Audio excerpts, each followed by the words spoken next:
Fat ലിവറും കുറയും, ഷുഗറും കുറയും, ബ്ലോക്കുകൾ കുറയും, അതേപോലെ BP കുറയും, നീർക്കെട്ടുകൾ കുറയും. പല ബെനിഫിറ്റ് ഈ ഫാസ്റ്റിങ്ങിലൂടെ കിട്ടും. ഈ നോമ്പെന്ന് പറയുന്നത് ശരീരത്തിന് ഏറ്റവും ആവശ്യമുള്ളൊരു കാര്യമാണ്. അത് പല റിലീജിയനിലും പല രീതിയിലാണ് ചെയ്യുന്നതേ ഉള്ളൂ. പക്ഷേ ഏറ്റവും എഫക്റ്റീവായിട്ട് വരുന്നതെന്ന് പറയുന്നത് നമ്മുടെ റംസാൻ ഫാസ്റ്റിംഗ് തന്നെയാണ്. പക്ഷേ നമ്മുടെ ഇപ്പോഴത്തെ ഒരു രീതി അനുസരിച്ച് അത് ഏറ്റവും കൂടുതൽ ഈ റംസാൻ മാസത്തിലാണ് ശരീരം ഏറ്റവും കൂടുതൽ ഡാമേജ് വരുന്നത്. എന്ന് വെച്ചാൽ നമ്മളിപ്പോൾ ഒരു ഫാസ്റ്റിങ്ങിൽ നിന്നും ഫാസ്റ്റിംഗ് നിൽക്കുമ്പോൾ ബോഡിക്ക് കുറച്ച് നേരത്തേക്ക് ഫുഡ് കിട്ടാതാകുമ്പോൾ ബോഡി എന്ത് ചെയ്യുന്നു, ശരീരത്തിലെ ഫാറ്റിനെ കൺവേർട്ട് ചെയ്ത് യൂട്ടിലൈസ് ചെയ്ത് ഉപയോഗിക്കാൻ തുടങ്ങും. കുറച്ചുകൂടെ കിട്ടാതാകുമ്പം പിന്നെ ഫാറ്റ് എടുക്കത്തില്ല. പിന്നെ എന്ത് ചെയ്യുന്ന പറഞ്ഞാൽ ബോഡിയെ റിപ്പയർ ചെയ്യാൻ തുടങ്ങും. അത് കഴിഞ്ഞേച്ച് നമ്മൾ ഫാസ്റ്റിംഗ് സ്റ്റോപ്പ് ചെയ്തേച്ച് ഫുഡ് കഴിക്കുന്നൊരു സമയം വരും. ആ സമയത്ത് നമ്മൾ ആദ്യം വെള്ളം കുടിച്ച് തുടങ്ങുവാണെങ്കിൽ ഓക്കെ. അത് ഉടനെ പോയിട്ട് നമ്മൾ ജ്യൂസ് കുടിക്കുക, പുളിയുള്ള ജ്യൂസുകളൊക്കെ കുടിച്ചു കഴിഞ്ഞാൽ ഒന്നാമതേ അസിഡിറ്റി ഉള്ള പ്രശ്നങ്ങൾ കാണും. അതിൻ്റെ കൂടെ ഇതുകൂടെ വരുമ്പോഴത്തേത് പ്രശ്നം കൂടത്തേ ഉള്ളൂ. അത് കഴിഞ്ഞേച്ച് കോമൺ ആയിട്ട് വരുന്നത് ഈ സമോസ അങ്ങനത്തെ ഫ്രൈഡ് ഐറ്റംസ് ആണ്. അത് ഏറ്റവും കൂടുതൽ ഡാമേജ് ഉണ്ടാക്കുക. അതായത് അത്രയും നേരം ക്ലീനും റിപ്പയറും ചെയ്ത ഒരു ശരീരത്തിന് ഏറ്റവും കൂടുതൽ ഡാമേജ് ഉണ്ടാക്കുന്നത് ഫ്രൈഡ് ഐറ്റംസ് ആണ്.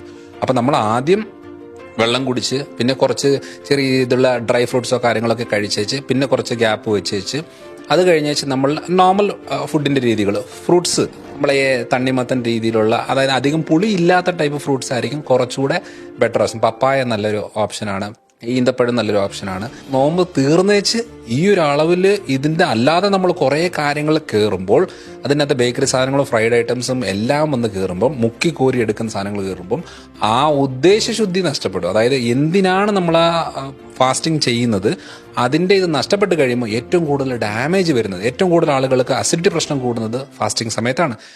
അതേപോലെ തന്നെ ഷുഗർ കൂടുന്നത് ഫാസ്റ്റിംഗ് സമയത്താണ്. തലകറക്കം വരുന്നത് ഫാസ്റ്റിംഗ് സമയത്താണ്. ജോയിന്റ് പെയിൻസും ക്ഷീണവും ഭൂരിഭാഗം പ്രശ്നങ്ങളും ഉണ്ടാകുന്നത് ഫാസ്റ്റിംഗ് സമയത്താണ്. അത് കറക്റ്റായിട്ട് ചെയ്താൽ എല്ലാം ഓക്കെയാണ്. അപ്പം ഡ്രൈ ഫാസ്റ്റിംഗ് എന്ന് പറയുന്നത് വളരെ എഫക്റ്റീവായിട്ടുള്ള ഒരു ബോഡി ക്ലെൻസിങ് മെത്തഡാണ്. അപ്പം ആ ഫാസ്റ്റിംഗ് നിന്ന സമയത്തെങ്കിലും നല്ല രീതിയിൽ വെള്ളം കുടിച്ച് ബോഡിയെ ഹൈഡ്രേറ്റ് ചെയ്ത് മെയിൻറ്റെയിൻ ചെയ്യുവാണെങ്കിൽ നല്ലതായിരിക്കും. അല്ലെങ്കിൽ എന്നാന്ന് പറഞ്ഞാൽ നമുക്ക് കൂടുതലും യൂറിനറി ഇൻഫെക്ഷൻസ്, അതേപോലെ തന്നെ ക്ഷീണം, joint pains, muscle pains, muscle wasting, തലകറക്ക പ്രശ്നങ്ങൾ ഇതെല്ലാം ഉണ്ടാകുന്നതാണ്. അതുകൊണ്ട് അത് പ്രോപ്പർ ഹെൽത്തി മെത്തഡിൽ പോവുകയാണെങ്കിൽ വലിയ കുഴപ്പമില്ല. അതിനകത്ത് നോൺ വെജ് ഐറ്റംസ് നല്ലതാണ്, അതേപോലെ തന്നെ ഫ്രൂട്ട്സ് നല്ലതാണ്, ഡ്രൈ നട്ട്സ്, ഡ്രൈ ഫ്രൂട്ട്സുകൾ നല്ലതാണ്.